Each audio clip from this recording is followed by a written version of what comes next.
Snip, Snap, Snoren. Een verhaal geschreven en verteld door Tineke Boersema. Jerry. Hoe wordt dat nou? Ruikt mijn man onder aan de trap. Ga daar naar het zwachtnijd op onze? Ik was aan het kwartier aan de gang om onze karre Jerry te pakken te krijgen. Maar het was net of we wist wat er gebeuren ging en was me onder beren schoten. Ja, en door was geen ruimte genoeg om bij die karre te komen. Ik lag plat op het liefnoos beren en zag hem er midden onder zitten. Waar ik hem net nooit krijgen kon. En of ik nou mooi of maar pruit, Jerry kwam nooit van stee. Ta nou Jerry, kan nou luivert, kan nou poei. Moest eten? Kijk eens, brokkies. En gooide weer een poor voor het beren waar al een huilenmoltie lag te wachten. Maar Jerry kwam nooit. Wie moet nou echt voort? Ruikt mijn man weer. Man, hij zit nog al onder beren, ruip ik weer om me.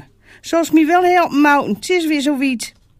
En met zoiets bedaalde ik dat wie, om Jerry pakken te kennen, het beren uit mekaar rollen moesten. Ik hoorde mijn man beneden mummelen. Gollige rutkadde.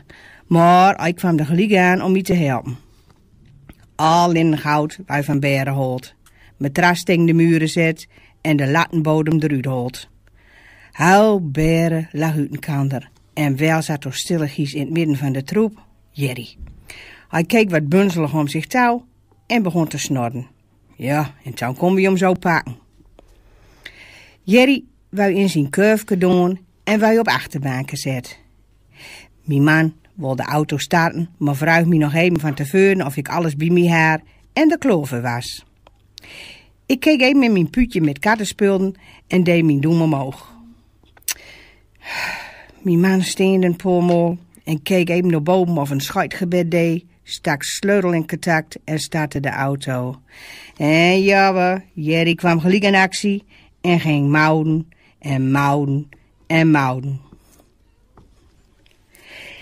Jerry huilde namelijk naar van autorijden en luidt dat ook luidruchtig hoorden. De huilen rit laag. Het hoorden en zijn verging je in auto.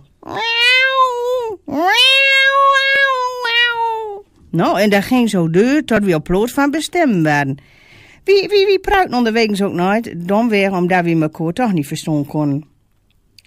We waren zeker om halfweg en ik zag in een dat mijn man zijn neuzen al weer omhoog trok en net als een hond die een spoor rook waarom zich in snuffelde.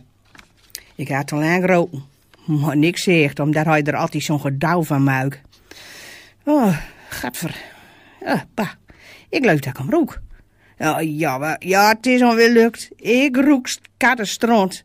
En hij begon gelijk te kokhalzen. En zo zat ik in de auto met een kokhalzende man en een stinkende moudende kadde. Ik wist eigenlijk nooit wat ik taagste vond, maar ik zat er midden tussen. De auto waar al kokhalzend door mijn man op parkeerplaats zet en ik pakte mijn puutje met schoonmaakspullen en ging aan het hemmelen. Toen mijn man zijn morgen weer kalm was, ging de reis weer. Jerry mouwde maar deur en we reden met open rompies. Ok, ging ze nooit naar achterbanken. Wat doe je nou weer, zei mijn man. Oh, hij spijt, zei ik kalm. Jerry is huilde van streek. Hij schiet benauwd of doe hij zo dat hij er van spijten moet, grapte ik. De auto wou weer aan kade zet en ik hou mijn schoonmaakspullen weer uit plastic puutje. Doordat alles weer hemel was, maakten we ons kloor om weer op pad te gaan. Het hij kadde nog meer gehoord waar we uitkomen kennen of hem wat had, zei mijn man. Nou, en ik zei maar niks meer en we reden weer. Bij de doornats kwam hij nog krek op tijd voor de afspraak. Jerry kwam volken bij hem op spreekuur en door hem vroeg hij ook met een bruide glimlach. En, hoe was de reis? Buitende dat we onderwegens altijd met ongemakken zaten. Als van ons dokter, bij Jerry kwam alles eruit en bij mijn man ging het weer net goud, zei ik. Smokelijk wou erom lacht en Jerry kreeg zijn halfjaarlijks onderzuik met de nodige spuiten ten kaddenziektes. Kadden wou weer voor een half jaar goud keurt en we reden weer naar huis. Jerry mouwde en wie zaten weer zwiegzaam in de auto en hoopten dat hij leeg was en dat er niks meer uit een of ander gat van die kadden kwam. Bij thuiskomst ging Jerry zich eerst huildal wassen en luid zich lang uit op bank en ging lang uit op banken liggen en vuil gelijk in sloop. En wie?